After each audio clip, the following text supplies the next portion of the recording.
City স্ক্যানটা হলো অত্যাধুনিক CT scan.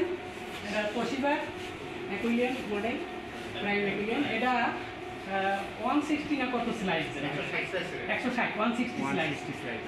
আমি বলি প্রথম যে সময় সিটি স্ক্যান বেরো তখন সিঙ্গেল স্লাইস ছিল, মানে একটা একটা করে স্লাইস, কিন্তু অনেক সময় লাগতো একটা সিটি স্ক্যান করতে।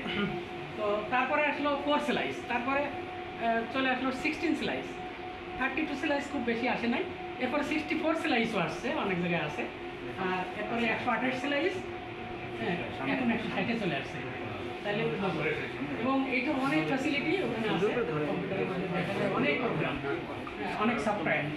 তো এইটা হলো সেই পেশেন্ট টেবিলটা, পেশেন্ট বেড, আর এইটা হলো সেই গ্যান্ট্রি। এবং এটা পেশেন্ট বেডটা উনি অপারেট করে দেখাবে। আর এখানে এই গ্যান্ট্রির মধ্যে কিন্তু এক্সরে জেনারেটর আছে, তারপরে ওই যে টিউব আছে, টিউবের উল্টো দিকে ডিটেক্টর প্যানেল আছে। ওটা কিন্তু ঘুরতে থাকে, যখন টিউবটা ঘুরবে টিউবের সাথে সাথে ডিটেক্টর প্যানেলও টিউবের সামনেই থাকবে সবসময়, ঠিক অপোজিটে থাকবে। মানে সে যে অ্যাঙ্গেলেই যাক, ওই পেশেন্ট ব্যাক করে ওই ডিটেক্টরে যাই করবে এক্সরে করে, ওখানে স্ক্যানিং ওই ডিজিটাল সিগন্যাল যাইতে থাকবে কম্পিউটারে, আর ওখানে ইমেজ তৈরি দিতে থাকবে। না, এটা বাইরে কিছু করে না, ভিতরে। বাইরে থেকে মনে হবে না, কিন্তু ভিতরে করে।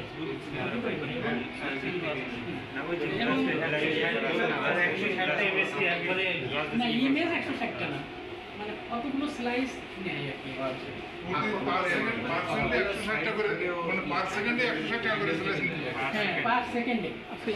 এইটা ভিতরে নিয়ে দেখান তো। হ্যাঁ, এটা নিবে। হ্যাঁ, এটা একটু মেশিনটা অনেক সময় পেশেন্ট স্ট্রেচারে করে আনা লাগে, তখন নিচু করে নিয়ে এখানে পেশেন্টটাকে উঠাইয়া তারপরে আবার ওই গ্যালারি সেন্টারে দিতে হবে। এবং এই যে এখন আবার ভিতরে ঢুকতেছে, যে সেন্টারিং এর জন্য লেজার পয়েন্টার আছে। এই যে একটা এদিকে, একটা এদিকে, এটা তো সেন্টার, যেখানে করব সেকিটাল পজিশন, তারপরে অ্যাসিডিটি আর সামনে যাবে যাবে। হ্যাঁ, একদম এখান থেকে স্ক্যান শুরু করব, যেখান থেকে স্ক্যান শুরু হবে ওই জায়গায় এই যে ডাক্তার, এই যে আস্তে আস্তে এখানে দাও, মূলত টিউব এখানে রয়েছে, টিউব এখানে আছে, রেডিয়েশন এখানেই হবে, এখান থেকে রেডিয়েশন আমাদের আস্তে আস্তে টিউব তো ওখানেই থাকবে, মানে এইটা পিছায় যাবে, ওইদিকে যাবে, ভিতরে ঢুকবে আস্তে আস্তে, ঢুকলে তাহলে আমার রেডিয়েশন আস্তে আস্তে এইদিকে পড়তেছে। ওইখান থেকে স্ক্যান হতে তো শুরু, এইটা সামনের দিকে আগাবে। হ্যাঁ, এইটা সামনের দিকে আগাবে। টিউব তো ফিক্সড, দুই রকমই করা যায়, মানে সফটওয়্যারে দুই রকম করা যায়। যদি মনে করি যে আমরা স্ক্যান হতে এদিকে আসবে, সেটাও করা যায়, স্ক্যান হতে এদিকে যাবে, সেটাও করা যায়, সেটাও করা যায়। বেশি বড় পজিশনের দিকে শুরু হবে। টিউব কিন্তু কখনো সরবে না, সরবে পেশেন্ট আস্তে আস্তে সরবে, আর ওই এক্সরেটা অন্য জায়গায় করতে থাকবে। নাই, যখন প্রবলেম দেখা যায় তখন আপনি তো ইঞ্জিনিয়ারে ইনফর্ম করেন, এখনো ফেস করেন না।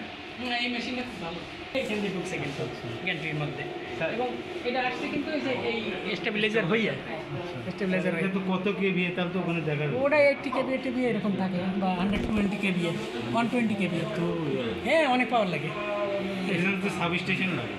হ্যাঁ, তার লাগে।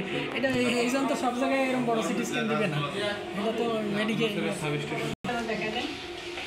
ক্যামেরা আছে, ইসিজি মনিটর, এটা ইসিজি মনিটর, এটা ইনজেক্টর। আর ওই পাশে আছে, ওই পাশে আরেকটা মনিটরের পাশে আরেকটা আছে, এটা শুটিং মনিটর। এই দুটো একটা আছে। এইটা হলো যখন সিটি স্ক্যান করা হবে তখন অনেক কোনো ক্ষেত্রে একটা ডাই ইনজেক্ট করা লাগে, ইনজেকশনের মতো দিয়ে দেয়। একভাবে একটা রুগী যখন মেশিনে ডাইটা শরীরের ভিতরে ঢুকবে, স্ক্যান হতে থাকবে, ওটা তো মেনুয়ালি দেওয়া সম্ভব না। এই জন্য তখন ডাইটা মেশিনে পুশ করবে আর স্ক্যানটা হতে থাকবে, একসাথে দুটো কাজ হবে। লোক তো থাকবে না এই জায়গায়, এরকম তো রেডিয়েশন তখন এখান থেকে এটা দেওয়া হয় কেন? দেওয়া হয় ডিটেক্ট করার জন্য। আমি বলি যে কিছু কিছু আছে, যেমন অ্যাঞ্জিওগ্রাম করার সময়, বা ওই যে কিডনির যে সমস্ত সিটি স্ক্যানগুলো করে নেফ্রোলজি, সেখানে অনেক সময় ডাই দিয়ে ওই যে কোনো জায়গায় ব্লক আছে কিনা এটা ধরার জন্য ওই ডাইটা যাইতে থাকে, আর ওটা ছবিতে আসতে থাকে যে কোন জায়গাটা যাই ব্লক হয়েছে, আটকাইছে, এইটা ধরার জন্য। বা ওই যে ব্রেন হেমারেজ হলে যে ক্লটিং হয়, রক্ত জমাট বাঁধে, এটা কোন জায়গায় যায় বাঁধছে।